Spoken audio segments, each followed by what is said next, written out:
سقط شخص بحفرة ريجار بالجناح، انسرق غطاه مثل معظم الريجارات بالبلد. ب 23 أدار انقطعت الكهرباء عن بعلبك بعد ما سقط عمود كهرباء أساسي نتيجة سرقة الدعامات الحديدية.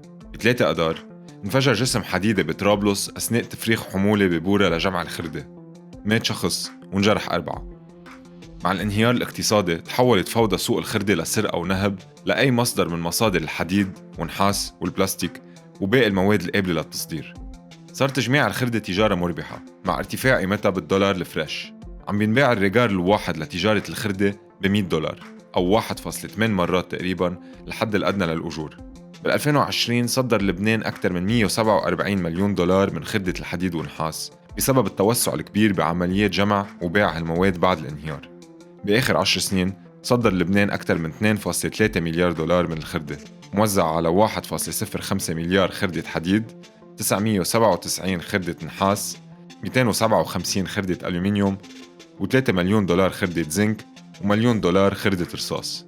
تحتل اليابان المرتبة الأولى باستيراد خردة النحاس من لبنان، وبتتصدر اليونان الدول اللي استوردت خردة الحديد.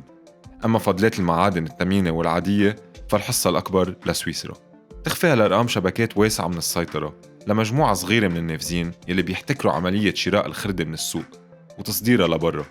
تتقاسم هالشبكات التعامل مع آلاف بور تجميع الخردة بكل أنحاء لبنان، واللي بتسيطر عليها مجموعات تقاسمت النفوذ على المزابل والأحياء والقرى، وبأغلب الأحيان بالقوة وبصراعات على السيطرة. بيفسر نمو هالشبكات ليش ما اهتمت الدولة بوضع خطة لإعادة تدوير النفايات لاستخدامها بالقطاعات الإنتاجية أو تصديرها بشكل منظم وآمن. وكان البديل تقاسم مطمري برج حمود والكوستا برافا بين داني الخوري المقرب من جبران باسيل وجهاد العرب المقرب من الحريرة، يعني هدر إضافي بموازنة الخزينة وعبء إضافي على البيئة. بس الأضرار البيئية وهدر المال العام منا النتيجة الوحيدة لسوء إدارة ملف النفايات.